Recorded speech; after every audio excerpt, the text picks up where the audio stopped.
السلام علیکم ورحمۃ اللہ وبرکاتہ۔ پیارے بھائیو، چند دن پہلے میں نے ایک ویڈیو بنائی جس میں نے یہ مسئلہ بتایا تھا کہ لکی کمیٹی درست نہیں ہے، اور اس میں میں نے ایک وجہ بتائی جس پہ تھا کہ اس میں سود کا عنصر پایا جاتا ہے جس کی وجہ سے یہ جائز نہیں۔ اس کے ساتھ اور بھی وجوہات ہیں جس میں قمار کا ہے، جوا، غرر ہے، دھوکہ ہے، اور بیع کے معاملے میں شرط فاسد وغیرہ کا جو تعلق ہے وہ بھی اس میں پایا جاتا ہے، اور اس کے ساتھ تعزیر بالمال، یہ مالی جرمانہ بھی انہوں نے بھی اس میں رکھا ہوتا ہے، لکی کمیٹی کی شرائط میں ایک چیز شامل ہے۔ پھر اس میں اجرت بھی مشتبہ ہوتی ہے۔ تو یہ 5-6 وجوہات ہیں جن کی بنیاد پر لکی کمیٹی کو درست نہیں سمجھا جاتا، اور میں نے اس میں ایک ذکر کیا تھا تاکہ لوگ اس سے بچ سکیں۔ کئی دوستوں نے مجھے مشورہ دیا کہ لکی کمیٹی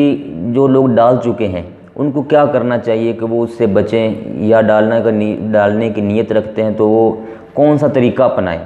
جن سے یہ بچ سکیں۔ تو اس کے لیے بہترین طریقہ کار یہ پیارے بھائیو، اس کو ہم کہہ سکتے ہیں لکی کمیٹی کی متبادل صورت، جو صحیح صورت ہے، جائز طریقہ کار ہے، وہ یہ ہے کہ جتنے بھی ممبر شامل کریں کمیٹی میں ان سارے ممبروں سے پوری قسطیں لیں۔ جس کو سب سے پہلے قرآن اندازی میں موٹر سائیکل مل رہی ہے وہ موٹر سائیکل لے جائے، لیکن قسطیں مکمل دے جتنی باقی سب نے قسطیں دینی ہیں، اینڈ تک قسطیں چلیں، کسی کے لیے کم کسی کے لیے زیادہ کا یہ اہتمام نہ کیا جائے۔ اور اس میں ایک شرط انہوں نے لگائی ہوئی ہے کہ جو شخص کمیٹی کے درمیان میں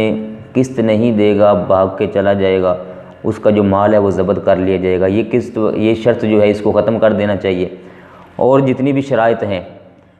ان کمیٹی ڈالنے والوں نے، جو شروع کرنے والے کام، انہوں نے وہ شرائط لگائی ہوتی ہیں، ان کو چاہیے کہ وہ ساری شرائط اپنے قریب علماء سے رابطہ کریں۔ بہترین طریقہ کار یہی ہے کہ ساروں سے مکمل قسطیں لی جائیں، ہر ایک کو موٹر سائیکل پورے پیسوں کی پڑے گی، کوئی کسی کی طرف سے دھوکہ وغیرہ کا معاملہ نہیں ہوگا، اور شرائط اپنی درست کر لیں۔ اللہ تعالیٰ ہمیشہ اچھے کاموں میں برکت ڈالتا ہے، اور اچھے کام کریں گے تو اس معاملے میں ہیلپ بھی ہے، جس کو پہلے مل رہی ہے، دوسرے نمبر پر مل رہی ہے، اس کی ہیلپ بھی ہو جائے گی۔ کئی ماڑے ہوتے ہیں وہ نہیں اتنے پیسے دے کر فوری طور پر لے سکتے، تو ان کے لیے تھوڑی اماؤنٹ میں رقم دے کر ان کو تو مل جائے گی موٹر سائیکل، لیکن وہ آہستہ قسطیں ادا کرتے رہیں گے تو ان کی قسطیں بھی ادا ہو جائیں گی۔ لیکن موٹر سائیکل سب کو ملے، کسی کا پیسہ نہ مارا جائے، اور جس نے بھی قسطیں دینی ہیں کسی کو موٹر سائیکل ملنے کے بعد بیچ میں سے نکالا نہ جائے، بلکہ وہ قسطیں ساری دیتا رہے۔ یہ وہ طریقہ کار ہے جو اپنائیں گے تو انشاءاللہ اللہ تعالیٰ کی برکتیں بھی شامل ہوں گی۔ اور